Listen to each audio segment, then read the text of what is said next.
Friends, welcome to my channel. তো বন্ধুরা, আজকে আমি একটা নতুন উপায় বলবো যে আপনি আপনার ফোন নাম্বার ছাড়াও হোয়াটসঅ্যাপকে আপনি ব্যবহার করতে পারবেন। প্রায় সময় দেখা যায় আমরা যে ফোন নাম্বারটা ইউজ করি বা যে সিমটা ব্যবহার করি সেটা নষ্ট হয়ে যায় বা আমাদের অপ্রয়োজনে আমরা এটাকে বন্ধ করে ফেলি। দেন তখন দেখা যায় ওই নাম্বারে যে হোয়াটসঅ্যাপটা আমরা খুলেছি সেটা আর চলে না। তো আজকে একটা সেটিং যদি আপনি করে রাখেন তাহলে আপনার নাম্বার যদি হারিয়ে যায় তারপরেও আপনি হোয়াটসঅ্যাপকে ব্যবহার করতে পারবেন।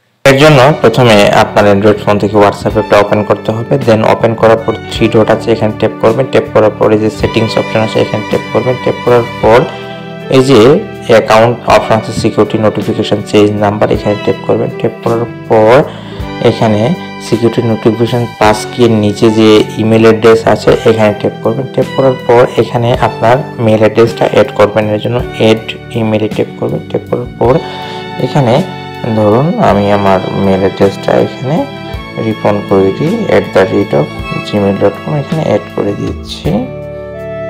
হ্যাঁ, আমার এখানে মেল অ্যাড্রেস অ্যাড করা শেষ। দেন আমি এখানে নেক্সট ট্যাপ করব। ট্যাপ করার পর আমার এই মেল অ্যাড্রেসে একটা ওটিপি আসবে, ওইটা এখানে সেট করলেই বা এটা এখানে এন্টার করলেই বাস মেল অ্যাড্রেসটা অ্যাড হয়ে যাবে। এই জন্য এখানে কন্টিনিউ ট্যাপ করার পর এই মেল অ্যাড্রেসটা অটোমেটিক আমার এখানে অ্যাড করা আছে।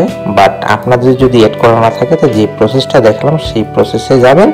বাস মেল অ্যাড্রেসটা অ্যাড করার পর ওই মেল অ্যাড্রেসে একটা ওটিপি আসবে, ওইটা এখানে অ্যাড করার পর আপনার যদি ভবিষ্যতে ওই ফোন নাম্বারটা যদি অফ হয়েও যায় তারপরও আপনি যে কোনো মোবাইল ফোন থেকে আপনার মেল অ্যাড্রেস দ্বারা হোয়াটসঅ্যাপটা ইউজ করতে পারবেন। তো এইরকম ছোটোখাটো কিন্তু গুরুত্বপূর্ণ টিপস অ্যান্ড ট্রিক্স পেতে আমার চ্যানেলটা সাবস্ক্রাইব করুন, ভিডিওতে লাইক দিবেন, কমেন্ট করবেন, ভিডিওটা শেয়ার করে দেবেন। Thank you.